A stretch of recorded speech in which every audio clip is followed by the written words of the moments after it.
할렐루야. 좋으신 하나님을 찬양합니다.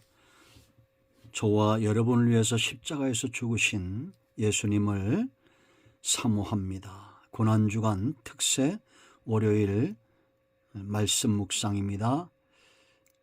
마태복음 21장 12절부터 13절 말씀 묵상합니다. 기도합니다.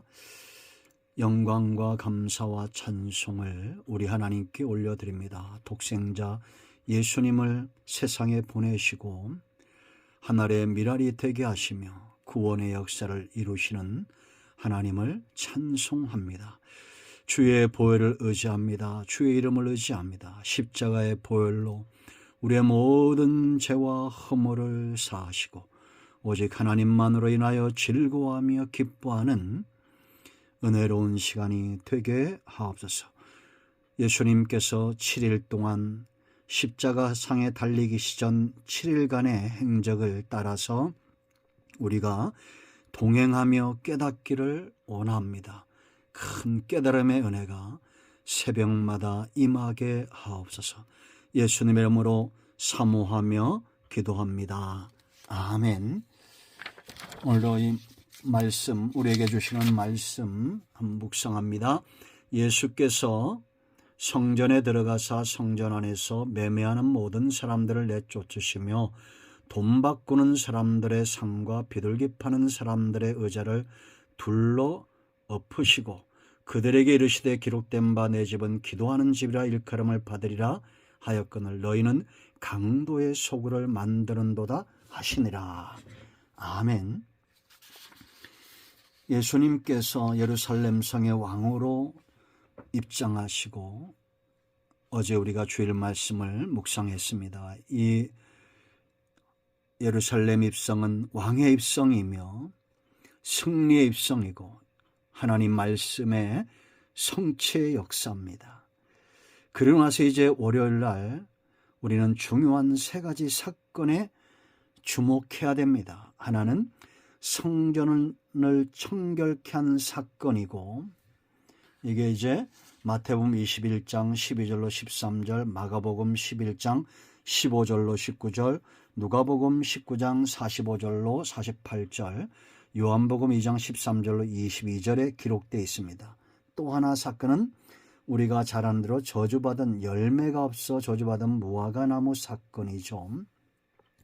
마태복음 21장 18절로 22절과 마가복음 12장 38절로 44절에 기록되어 있습니다. 마가복음 12장 38절로 44절은 세 번째 사건인 두렙돈 사건입니다. 우리가 이 본문들을 묵상할 터인데요. 자, 이 사건이 연계점이 있습니다. 주님께서 무엇을 목적으로 이 사건들을 행하셨는가를 잘 봐야 됩니다. 오늘 그 첫 번째 보면 기도하는 집이다 그랬습니다. 내 집 성전을 말합니다. 여러분, 기도는 반드시 응답됩니다. 성도는 기도의 응답으로 사는 자들입니다. 그렇다면 이 세 사건 속에서 기도 응답의 비밀을 우리가 발견하게 됩니다. 첫 번째는 성전을 청결케 해야 됩니다. 기도 응답을 사모하는 자들마다 죄를 갖고 정욕을 품고 하나님 앞에 나갈 수 없는데요. 고린도서 3장 16절인 대로 우리가 하나님의 전이다, 성령이 거하시는 성전이다 그렇게 말합니다. 그러므로 보이는 성전이 있죠. 우리가 출석하는 성전이죠. 그런데 보이는 성전이나 보이지 않는 성전이나 천상의 성전이나 우리 중심이나 성전은 하나님의 임재가 있을 때 성전입니다. 하나님의 임재가 없는 것은 성전이 아니에요. 그런데 이 성전의 목적은 뭐냐면 기도하는 집입니다. 기도하는 것. 그런데 이 성전이 예수님 당시에 더럽혀져 있습니다. 우리의 영적 상태를 잘 진단할 필요가 있습니다. 기도는 하는데 왜 응답되지 않을까요? 예수님이 채찍을 들고서 매매하는 자, 이들이 다 누굽니까? 성전에서 장사치들입니다. 장사하는 자들, 성전세를 바꾸는 자들.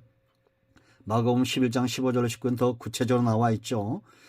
성전에 바쳐야 될 세금을 교환하는 자들, 오늘날 말하면 우리가 헌금하기 위해서 그냥 왔다가 사람들이 뭐 꾸거나 뭐 이런 겁니다. 한마디로 성의가 없고 하나님을 사랑하지 않는 거죠. 미리 준비하고 자기 자신을 중심을, 행위를 보면 그 중심이 보이는 겁니다. 일주일 동안 내 영적 상태를 잘 준비해서 예배 자리에 나오는 거, 그 중심을 깨끗하게 하는 작업이 먼저 필요한 겁니다. 이런 장사치들을 불러들인 사람들이 누구겠어요? 준비성 없이 쉽게 신앙생활하고자 하는 자들이 아니겠습니까? 비둘기 파는 자들, 이런 자들입니다. 그러므로 여러분, 응답받고자 하는 자들마다 먼저 성전된 육체를 깨끗하게 된, 우리 중심을 깨끗하게 물로 씻고 피로 씻어내야 돼요. 세례받은 자의 삶이죠. 물은 세례받은 자의 삶. 하나님, 성부 하나님이 싫어하는 것, 성자 예수님이 싫어하는 것, 성령 하나님이 싫어하는 것들을 하지 않는, 주의 보혈을 의지하여 하나님 앞에 나아가서 죄와 허물을 깨끗하게 씻는 작업이 필요합니다.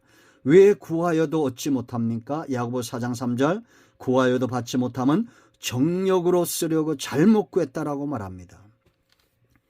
예수님이 당시에 이 성전을 청소했다면 오늘날 저와 여러분이 응답받기 위해서 청소해야 될 성전은 바로 우리의 내면의 성전과 교회에서 신앙생활할 때 교회가 타락하지 않도록, 세상물이 들어오지 않도록 교회는 말씀과 기도와 예배와 신앙 중심의 삶으로 철저히 되어져 있어야 됩니다.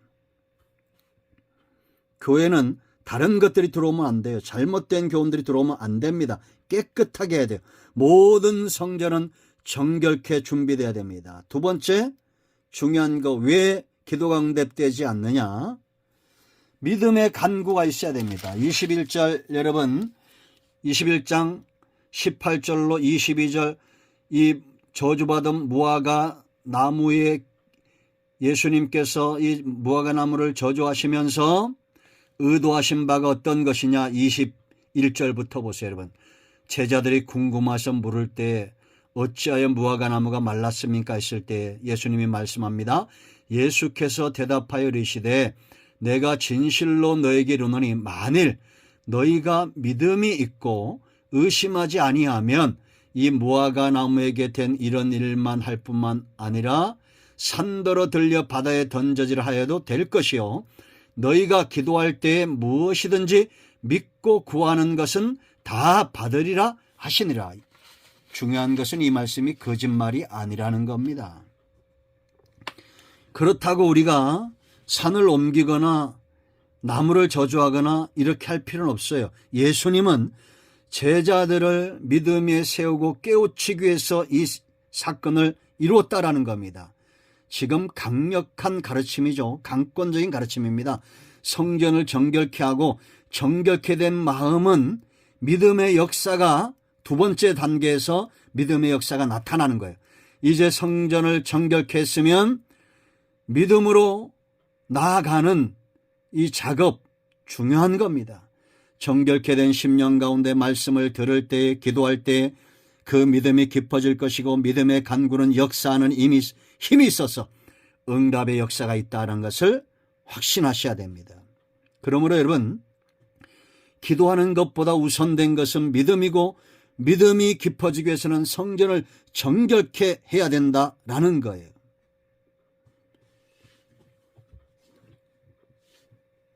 이미 믿는 자에겐 응답이 왔다는 것을 아셔야 됩니다.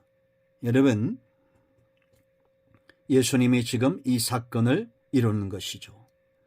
자, 세 번째 단계가 있습니다. 이렇게 우리가 믿음으로 간구하는 사람, 마음이 정결케 되고 믿음으로 의심 없이 간구하는 사람의 삶의 특징은 어떤 것이냐? 자, 마가복음으로 가겠습니다. 여기 한 사람이 나옵니다. 마가복음 12장 38절 말씀을 보면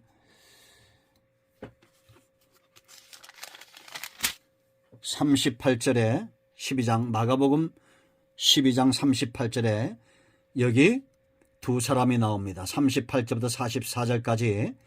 먼저는 38절 보면 예수께서 가르치실 때 이르시되 긴 옷을 입고 다니는 것과 시장에서 문안받는 것과 회당의 높은 자리와 잔치 윗자리를 원하는 서기관들을 삼가라.